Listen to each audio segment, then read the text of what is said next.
Velkommen til Derfor køber vi. En podcast, hvor vi taler om, hvordan virksomheder bruger psykologi til at sælge flere produkter til forbrugerne. Det handler om købsadfærd og forbrugerpsykologi. Jeg er psykolog Peter. Jeg har en kandidatgrad i psykologi, og så har jeg stiftet reklamebureauet Labelless & Co., som jeg også driver i dag.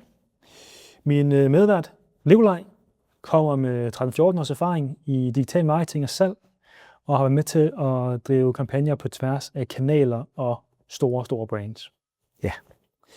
I hvert afsnit, der kommer vi til at fokus på et nyt produkt. Vi optager vores egen købssituation, mens vi køber det her produkt.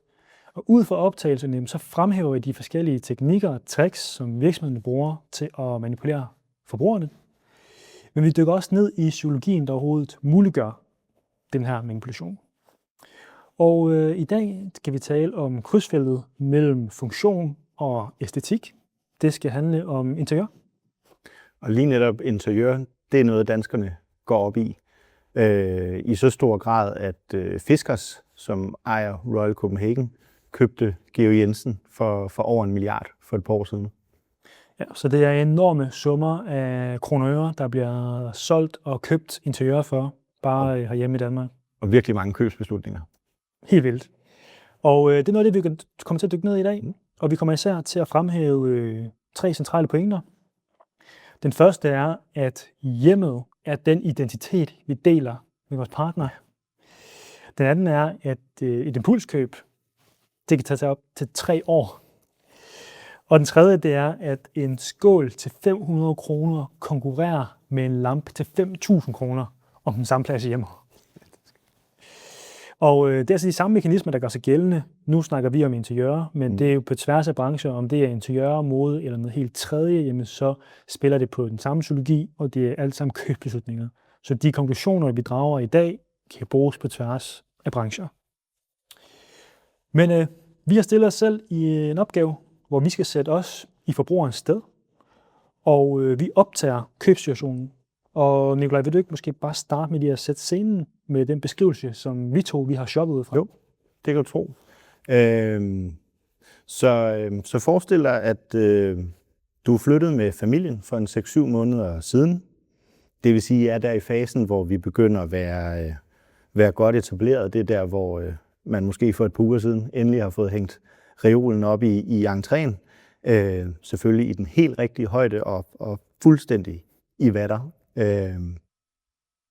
Men også i den helt rigtige højde, at det er blevet det ideelle sted lige at smide nøglerne, når du kommer hjem fra en lang dag på kontoret.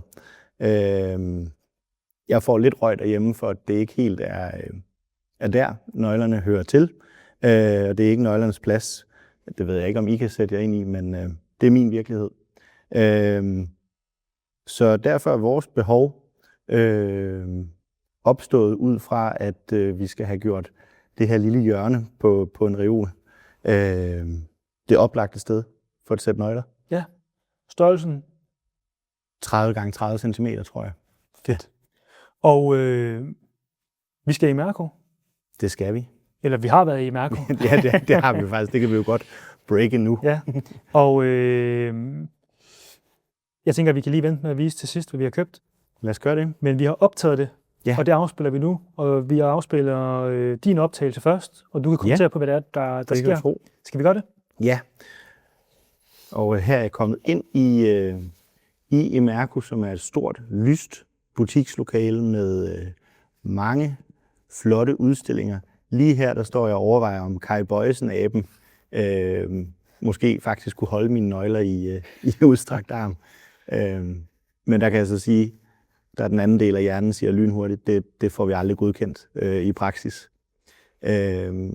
Så er jeg ude og kigge lidt på bagsiden af butiksvinduerne, for jeg så dem på vejen ind. De havde ret mange, det var et Georg Jensen vindue. Så efter at have scannet produkterne i vinduet, så leder jeg lidt efter Georg Jensen udstilling. Det finder jeg her med deres æsker og afkoder og scanner. Der er mange forskellige. Der er rigtig mange lidt for små vaser, skåle. Her tager jeg lige fat i Og det er faktisk også den, jeg starter med at vælge, som er sådan en lille konkyliformet skål fra Georg Jensen i en, ja, den er måske 10-13 cm lang og 5 cm bred, så den tjekker egentlig alle bokse, og æstetisk synes jeg egentlig, den kan noget, der kunne passe ind til vores entré derhjemme. Nu stopper videoen så, men jeg går op til kassen, og som er Georg Jensen-produkterne er placeret lige bag ved disken, så jeg går egentlig bare lige rundt om hjørnet og snakker med ekspedienten i butikken og siger, at jeg gerne vil købe den her. Hun spørger, om det er til en gave, og så siger nej, det er faktisk til nøglerne i entréen. Nu var det jo meget udtalt, det vi skulle. Hun siger, nok fint. Og det står mig lidt, da hun står med den, at jeg kommer lidt i tvivl om størrelsen. Så hun tilbyder rigtig god service og lige åbner den op for mig og vise en i størrelsen. Og så lige fra den vinkel, der fremstår det bare som et hjerte. Og det er der jo sådan ikke noget galt i, men så er vi bare måske trådt 2 skridt ud af en feminin retning i forhold til, hvad jeg skal sige i min entré. Så jeg får lidt kolde fødder og kigger lidt febrilsk bag ved ekspedienten, hvad der ellers er. Jeg har forklaret hende mit behov, og så ser jeg, nu kan jeg jo tage produktet frem, men så ser jeg Bernadotte winecoasteren stå meget fint i æsken på hylden. Og så spørger jeg hende sådan, kunne den ikke også du? Og det giver hun mig jo fuldstændig ret i. Det er jo også mig, der skal købe den. Så jeg tænker, at kunden har altid ret. Så den tjekkede hun af, det havde jeg. Og det blev så et lille impulskøb i impulskøbet. Noget af det, der beroligede mig lidt, eller sådan måske også dragede mig hen mod Georg Jensen, det var, at Bernadotte-serien fik vi nogle glas af i bryllupsgave for et års tid siden. Så jeg vidste jo godt, at det var allerede valgt til på hjemmefronten. Så når nu jeg presser citronen ved at lave en nøgleplads, så har jeg jo så valgt at købe en serie og en æstetik, som Camilla har puttet på vores bryllupsliste for et år siden. Den er pre-approved. Så det var vejen til mit køb. Du er relativt hurtig. Nu kan vi jo så tage min video. Ja. Den er relativt lang, synes jeg, i forhold til, hvad jeg havde forventet af mig selv. Men lad os bare lige afspille den. Lad os gøre det. Så jeg kommer ind i Mærko, og det, som er sådan lidt gennemgående for hele min købsseance her, og det kan man også se på hastigheden i videoen i virkeligheden. Mit hoved som svinger fra side til side. Jeg scanner konstant. Jeg bliver fuldstændig overvældet. Altså kognitivt sådan overloadet. Og det er sjovt, for det får mig til at tænke på det her sådan klassiske eksperiment for psykologien, der sådan illustrerer the paradox of choice. Altså sådan det her the jam experiment. Helt kort, nu skal jeg nok lige, jeg skal selvfølgelig kommentere på, hvad jeg skal i videoen, men der står nogen med nogle smagsprøver. Et sted har de 24 smagsprøver, et andet sted har de 6 smagsprøver. Det sted med 24 smagsprøver, der er 60%, der tager en smagsprøve. Det sted med 6, der er kun 40%. Men det sted med 24, der er kun 3%, der køber. Det sted med 6, der er 30%, der køber. Og man kan næsten se det her, for du er jo i et inferno af æsker, der ligner hinanden, og farver, der komplementerer hinanden. Fuldstændig. Ja, og det er jo bare lysrød, og blå, og gul, og hvid. Og ja, altså, nu skal jeg ikke sidde her og udtale mig negativt, men jeg synes, det er uinspirerende. Måske fordi jeg ikke får lov til at tage det ind. Ja. Overhovedet. Jeg synes heller ikke, at layoutet hjælper mig i butikken. Nu er jeg så hen her. Jeg er hen også at kigge på Georg Jensen, ligesom dig. Hen bag i kassen. Der var noget mørkt i alt det lyse. Og det er den der kontrast, der fanger øjnene. Så det er visuelt. Men går videre. Og nu har jeg cirka været derinde i 90 sekunder, og jeg har givet op. Altså, jeg har vitterligt givet op. Men jeg skulle ikke til. Og i det her moment, nu går jeg tilbage, nu begynder jeg at gå i cirkler. Her har jeg gået før. Ja. Og jeg overvejer faktisk bare at lade mig købe noget. Så nu går jeg sådan lidt, jamen nu pacen er røget ned, og jeg er blevet sådan lidt opgivende. Og jeg er faktisk super meget i tvivl. For at referere tilbage til det her paradox of choice, det store udvalg i Imerco er jo også det, der har gjort, at vi tager derhen. Så det er kommet, men det store udvalg er også det, der gør, at jeg har svært ved at vælge. Og jeg synes ikke, at produkterne på hylderne bliver iscenesat på en måde, der gør det nemt for mig at vælge. Men nu går jeg så efter at have gået lidt rundt i cirklen i butikken tilbage til Georg Jensen. Der er i hvert fald noget, jeg kender, og det sølvtema er noget, vi kører. Jeg kigger sådan lidt rundt på produkterne og siger, hvad kan opfylde behov her? Hvad var det? En wine coaster. Kigger lige på den. Den har en kant. Ja tak. Det virker. Slut. Så i al fortvivlelsen, så ender jeg med at købe Bernadotte wine coaster som key tray. Så vi har fået stillet en til en den samme opgave. Går ind i den samme butik og vælger det samme produkt. Ja. Den måde, vi går ind i butikken på, er forskellig. Vi ender det samme sted, og vi vælger begge to et produkt, der ikke er lavet til formålet. Ja, det er virkelig paradoksalt. Det kan jo godt være, nu er der ikke nogen hemmelighed, vi begge to er hos Labelless, så det kan jo godt være, at vi begge to trænger til et glas vin, når de kommer hjem, eller hvad det er, sådan underbevidst, der skylder sig ind. Men der er jo faktisk rigtig mange triggers, der gør det lidt spændende, at vi sådan med respekt for opgaven er gået ind med det samme behov, vi skal have dækket.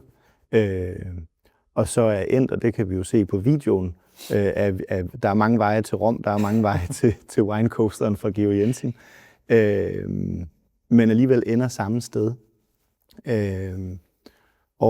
Og de beslutninger og overvejelser og valg og fravalg, det er jo faktisk noget, vi i Labelless har en framework for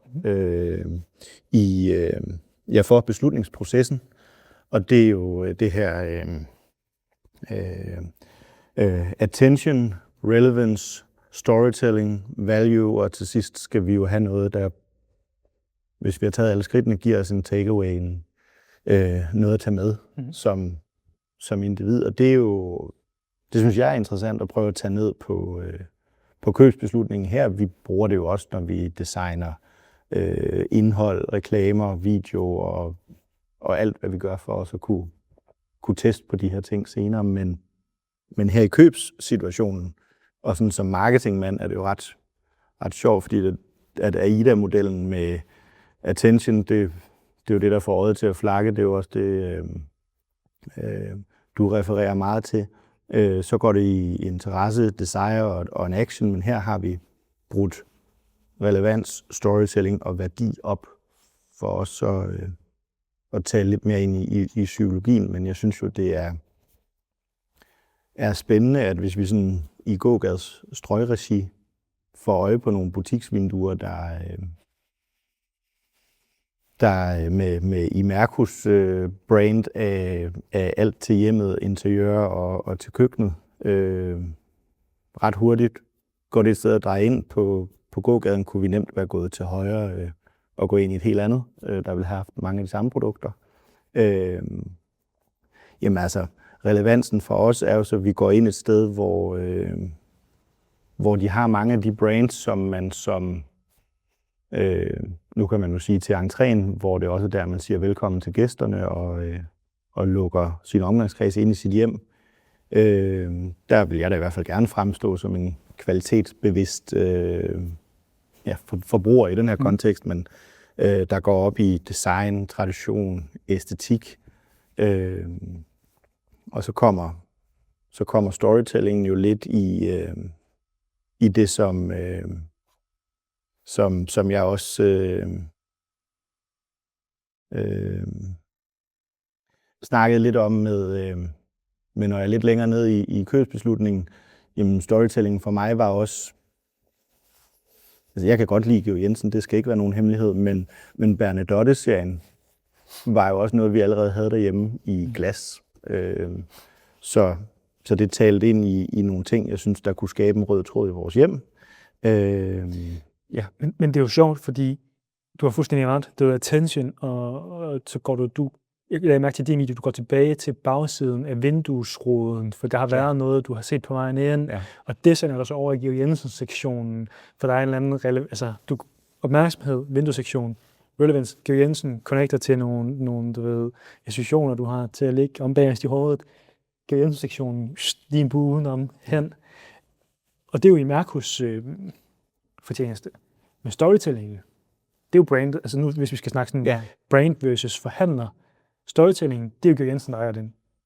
Fuldstændig. Og det er jo også der, forhandlerledet bliver spændende, ikke? Fordi i Mærkus kerneopgave, det er jo at få trafik til butik som det første, og så er det her de rigtige ting, de rigtige historier eller de rigtige løsninger, som jeg kan gå derud fra til. Men det er jo kvad de brands, de vælger at købe ind. Så det er jo egentlig meget sjovt, hvordan der er flere leverandører ind i den her model. Og også meget sjovt, at min attention med butiksvinduet, min rejse tilbage til butiksvinduet for at se, hvad det var, der så fik mit øje til at flakke, og så gå egentlig nærmest direkte over til det, og springe, det kan jeg jo se i videoen, faktisk springe en tredjedel af butikken over. Så reelt set siger jeg, at der var nogle andre, der var i spil også. Kai Bøjesen, og jeg overvejede også kort Royal Copenhagen, eller det finske porcelæn. Det er lige væk. Men der var så en logik, der sagde, at jeg skal nok ikke smide mine metalnøgler ned i en porcelænsskål. Så der kom noget praktik ind. Men jeg havde en helt anden attention, end du havde, som så også blev til en anden storytelling. Og hvor du kommer sådan mere nærmest hele butikken igennem et par gange. Ud fra hvad der fik os til at tage det første skridt derind. Og man kan sige, ja, storytelling-delen, som er det der med til at løfte den perceived value af produktet, er Georg Jensens fortjeneste her. Men jeg synes jo faktisk godt, og det er faktisk virkelig det, jeg savner, går det op for mig nu, i sådan noget sådan rationaliseret bagudrettet, at det jeg faktisk savner er, at i Mærko som forhandler formår at iscenesætte Georg Jensen som brand i butikken, der gør det nemt for mine øjne at blive dikket hen, men også gør det nemt, nu siger jeg, sådan rent informativt, sådan at kunne process informationen og øge den perceived value ved sådan, altså du kender godt, nogle steder så har de sådan nogle hele displays, altså hvor produkterne virkelig bliver scenesat, og du bliver sådan siddet ind i brandet, og hele den der storytelling, og så løfter den perceived value af brandet, hvor her der, altså jeg tror, inden vi gik i gang her, sagde jeg, men når vi går ind i Mærko, så har de jo tallerkener 3 eller 4 forskellige steder. Og det forvirrer mig. Og der er ikke plads til, at brandsene kan ånde eller leve. Det er bare over disken, bang, bang, bang, kom ind, kend det, køb det. Det er ikke en brand experience. For mig er det en convenience store oplevelse.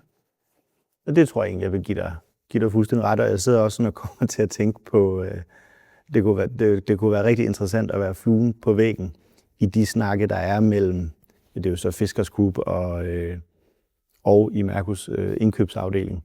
Fordi hvis man kigger på deres identitet på hjemmeside og deres kampagne også, jamen, så er der ikke så meget omkring produktet eller deres brand, som der er i en retail-setting hos, nu er det så lige Mærko, vi er inde ved.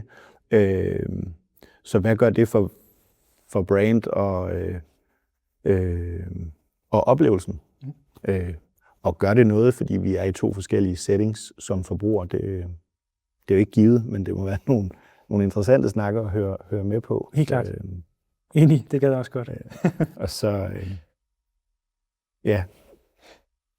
Hvis jeg skulle prøve at tage psykologbrillen på, og så tage det produkt her, så må jeg sige, det jeg synes, der er lidt sjovt, nu det er markant flottere i virkeligheden, end jeg synes, den var i æsken. Men det, der er lidt sjovt, det er jo, at den opfylder et funktionelt behov. Vi starter ud med at sige, at vi arbejder i eller krydsfeltet mellem funktionalitet og æstetik, for det er jo det, interiør det er. Så triggeren, den er funktionel. Jeg skal have et sted at smide mine øjne. Det er det billede, du har malet, som vi handler inden for nu. Men det, der er afgørende i beslutningsprocessen, det er æstetikken. Fordi du kunne have valgt alt. Det behøver ikke være en skål. Det behøver ikke være sådan en 500 kroners wine coaster. Nej. Altså, Nej. Det kunne have været hvad som helst. Så ja, der er en funktionel trigger, men det, der også synes er interessant, det er det æstetiske udtryk, der kommer til at være afgørende for valget. Så er der noget med i forhold til brand, men du siger også, at der er brands, som for dig er interchangeable, og det vil jeg sige for mig også. Som, altså, jeg var ligeglad med, om det var Ego Jensen eller Royal Copenhagen.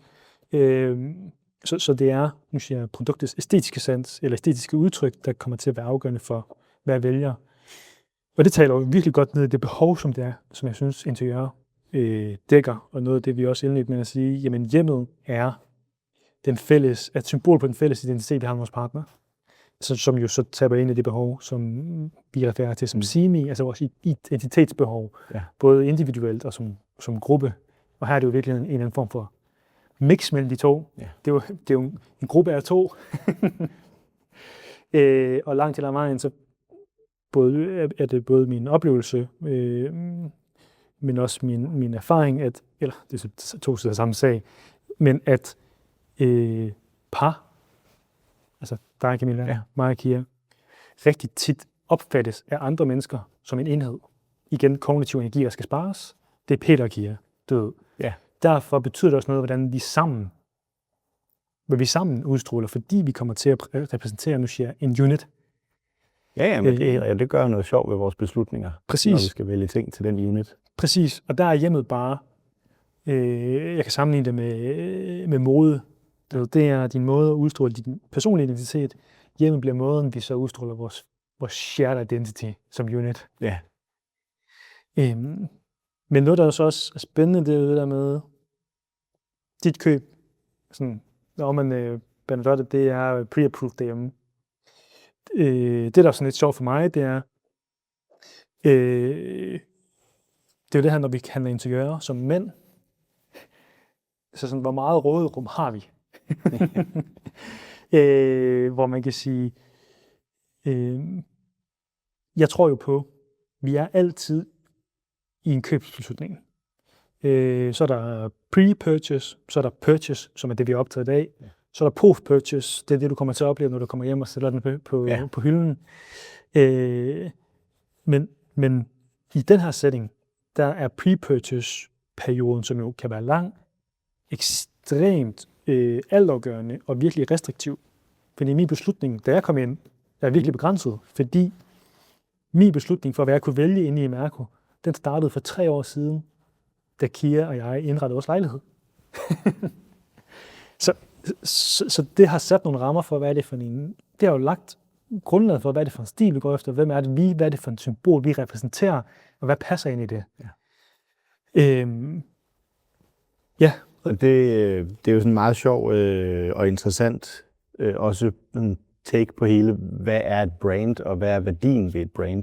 Men det er jo sindssygt spændende, at du egentlig kan have været i markedet for sådan perifært i hvert fald, det her produkt, som jo bliver et impulskøb inde i Imerco. Man har sådan en model, hvor man siger, at 95% af markedet er ikke klar til at købe. Det er kun 5%, du kan overtale til at gå ned og købe dit produkt her nu. Men det forarbejde, der ligger i, at man er i en top of mind state, i de her, lad os så bare sige 2,5 minutter, hvor den her beslutning skulle tages, bliver jo så lige pludselig rigtig, rigtig afgørende for så at få købet, og det ikke bliver en af dine nærmeste konkurrenter med et tilsvarende produkt. Fuldstændig. Og hvis jeg skal på mig sådan igennem nogle af de biases, der gjorde sig gældende for mig, så kan man sige, det er ikke nogen hemmelighed, at Kahneman, der har skrevet Thinking Fast and Slow, han er sådan faderen for, vi laver labels og al den teori, vi bygger på, og der er mere end bare den ene bog. Men han arbejder med et begreb, der hedder What you see is all there is. Og det er noget af det, jeg synes er interessant, da vi så vælger at købe en winecoaster begge to til nøje. Ja. Fordi at hvis man har set vores sidste afsnit ved påskeæg, der sagde vi, at det påskeæg, jeg har købt, der kunne man godt lige have skrevet på, hvad det var. Fordi det ville have gjort beslutningen hurtigere. Her, der aflæser jeg bare billedet. Jeg ser, kassen har formen, der passer på størrelsen til formålet. På billedet ser det ud, som om der er en kant. Der er også, altså jeg leder efter kanten der, som min nøgle ikke falder ud. Og så den sølv, med design. Det fylder det meste af forsiden. Tjek. Det er de informationer, jeg forholder mig til. Inden jeg begynder så at kigge på, hvad er det ellers, der sker her. som vi også talte om, jamen, så kommer det visuelle hierarki, så har man produktet, brandet, kollektionen, anvendelsesmuligheden. Informationen er tilgængelig, men den er ikke altoverskyggende. Og det er det, der faktisk giver os plads til at være kreative, altså sådan på et splitsekund, og sige, det kan bruges til noget. Lige præcis, og det synes jeg, det var en rigtig spændende snak at komme ind i, også fordi, at jeg synes, sådan, de her affordable luxury brands og også bare store æstetiske danske designvirksomheder bliver tit skudt lidt i skoen, at det er bare branding, og det er ingen forretning, det er ingen performance. Men så ser man på emballagen her, og så er det jo fuldstændig produktet, der er i fokus. Og man har faktisk siddet i en marketingafdeling og lade brugen af det her produkt være 90% op til os som forbrugere. Det næste skridt, man har taget, det er at være tydelig afsender på det. Det kan jeg virkelig godt forstå med den historik og sådan den Brand value, der ligger bagved.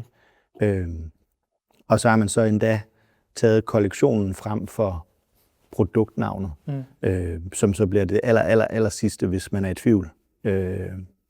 Eller skal bekræftes i, at rødvinsflasken kan godt passe deri. Jamen, fuldstændig.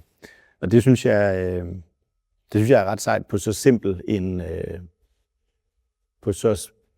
med så få elementer at kunne sige så meget. Helt klart, der på så lidt plads. Og med så stærke brand, og lade os bestemme, hvad vi vil bruge produktet til. 100%.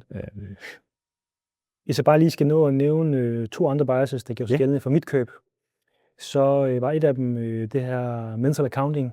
Og det tænker jeg, det gælder på tværs af hele kategorien for interiør. At hvis det bare havde det funktionelle behov, det er jo bare et sted at lægge sine nøgler. Som sagt, det kunne være hvad som helst. Ja. Så havde det nok ikke ville give 500 kroner for den. Men fordi at det er interiør, noget der skal stå fremme, der taler ind i hele den her shared identity, så får den, nu siger jeg, 2 værdier, der kan opvejes og være med til at løfte den totale opfattede værdi, og derfor bliver produktet også mere værd. Jeg synes, at prisen afspejler reelt set produktets værdi. Og så det sidste bias, der gjorde sig gældende, dengang jeg var fortvivlet, det var loss aversion. Altså, vi kører en bestemt stil derhjemme, og vi har rigtig meget sølv. Og faktisk, som jeg også sagde dig efterfølgende, for meget sølv. Så jeg tror ikke, den får lov til at stå derhjemme, til trods for, at vi har Georg Jensen, til trods for, at den passer ind i temaet. Så er vi faktisk sådan, okay, vi skal have noget mere varme hen. Men der var ikke noget andet. Og det er ikke, fordi den ikke passer ind i stilen. Den er sølv. Det er Georg Jensen. Det var sådan, så lige pludselig er det, udover at mit behov, SIMI, altså identitet, kommer ind, så kommer der også et andet behov ind, der hedder Secure Me, altså sådan, undgå risiko. Ja. Og det her, det var det mest low-risk valg, der kunne tage ind i Imerco i forhold til de rammer, der er sat pre-purchase hjemme hos os. Og det er jo lidt sjovt måde at købe ud fra, når man køber sådan noget her. Og hvis jeg skal være helt ærlig, så tror jeg blev lidt presset i den her situation, for jeg var slet ikke klar på, med de valgmuligheder, der var der, og på den tid, vi havde, at tage det her valg. Jeg var ikke klar. Jeg blev faktisk presset ud af kanten. Jeg synes selv, det er pænt, og det er godt, og jeg synes, det er endnu federe i virkeligheden, når man får pakket den ud. Men det er bare sjovt at prøve at mærke på sin egen krop. Altså, jeg kan i hvert fald selv fuldstændig sætte mig ind i, at man kan tjekke alle boksene fuldstændig af, og så kan man komme hjem, og så kan det alligevel skulle ned og byttes. Og så det er jo også bare en spændende undersøgelse, du nævner med, at man kan godt få for mange valg til rent faktisk at kunne ikke til, at man ikke bliver inspireret, eller at man ikke bliver klogere, men til, at man kan træffe en beslutning her og nu. Ja. Og det tror jeg også er en af tendenserne for, hvorfor at særligt retail, og specielt dem, der investerer i at holde de fysiske butikker, de gør så meget ud af at prøve at skabe en oplevelse.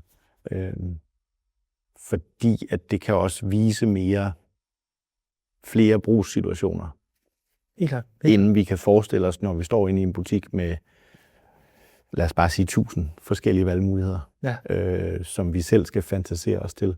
Ja. Og det kan være med til at guide vores fokus et eller andet sted her. Ja, og jeg tror mit eget... Jeg tror også, jeg var lidt i det, og det er derfor, jeg gik tilbage til et lidt afgrænset område af butiksvinduet. Jeg vil så give Imerco kredit for, at man kan opleve det fra både ude og inde. Fordi så dem, der går ude, de ser også, at der sker noget inde, og så må det jo være spændende og interessant. Men det gav jo også mig et sted lige at slappe af i en setting, for så at gå hen til produktet og vælge det. Helt klart. Jeg tænker, vi to, vi har snakket lang tid omkring, nu siger jeg nogle timer omkring det her, inden vi sætter os ned her. Ja. Jeg føler, at vi kunne måske snakke 5 timer mere om det her, men hvis vi skulle prøve bare lige sådan at opsummere lige hurtigt berøre share of wallet. Vi nævnte det i starten. Sådan et key trade her er jo direkte konkurrence mod en, som vi selv snakker om, BH-lamp for eksempel. BH-lamp, det kunne Lego er kort ind og vende. Ja. For mig, jeg står meget på, at det er også en del af indretningen derinde. Og det kan, en vase, blomster, og nu må jeg se, om den tomme plads også er i direkte konkurrence, share of wallet med det, men det er jo spændende, hvor mange konkurrenter vores wine coaster egentlig har. Ja, og den spiller faktisk på et marked, at ikke tænker Georg Jensen er klar over. For dem er det jo en wine coaster. Ikke er strategi. Og det synes jeg er interessant. Men det er jo i virkeligheden noget af det, der er allersværest. Det er det med at sige, hvad er det reelt set, man er i konkurrence mod? Hvordan kan man med til at påvirke den trigger, der sætter hele købsprocessen i gang? Kan du det? Det kan du nok ikke som brand være med til at sørge for, at du har hængt din reol op i vatter, og du nu står og skal bruge sted at smide nøglerne. Man kan som brand håbe på og være med til at inspirere forbrugerne over tid, sætte det i kontekst, så man connecter Georg Jensen som wine coaster med en pæn skål til nøgler. Men jeg tror også, det kommer lidt også af, hvad du siger med at sætte det i kontekst, men også at lytte både til sine kunder, men også til sin målgruppe i at kende livssituationer, kontekst, faser, vi går igennem som forbruger, for at kunne have det rigtige produkt, også til noget andet, end hvad man troede, da man designede det på hylderne. Fuldstændig. Og det kan man jo sige opsummerende. Det er derfor, vi køber interiører. Det er primært drevet af et identitetsbehov, der bliver opfyldt i en shared identity med ens partner, fordi man fremstår som en unit. Og det kommer til at gøre købet utrolig restriktivt for vedkommende derude. Købe servicemanden, som mand har en partner, der sætter retningen derhjemme. Og det i sig selv kan med til at påvirke, at man tager et valg, man føler, og måske ved, der er pre-approved derhjemme. Ja. Så hvis man gerne vil sælge mere interiør til mænd, så skal man sørge for at få kvinderne til at sige deres mening om, hvad de godt kunne tænke sig derhjemme. Og så på den måde så også spille long-term gamet. Et impulskøb på 2,5 minutter, jamen det kan starte 3 år forud for købet. Nemlig. Tak fordi du lyttede med og så med på det her afsnit. Du kan høre vores tidligere afsnit, hvor vi taler om påskeæg, og ellers så bare subscribe på diverse platforme, hvis du kunne tænke dig at høre mere om forbrugerpsykologi og købsadfærd, der hvor du lytter til eller ser de podcast.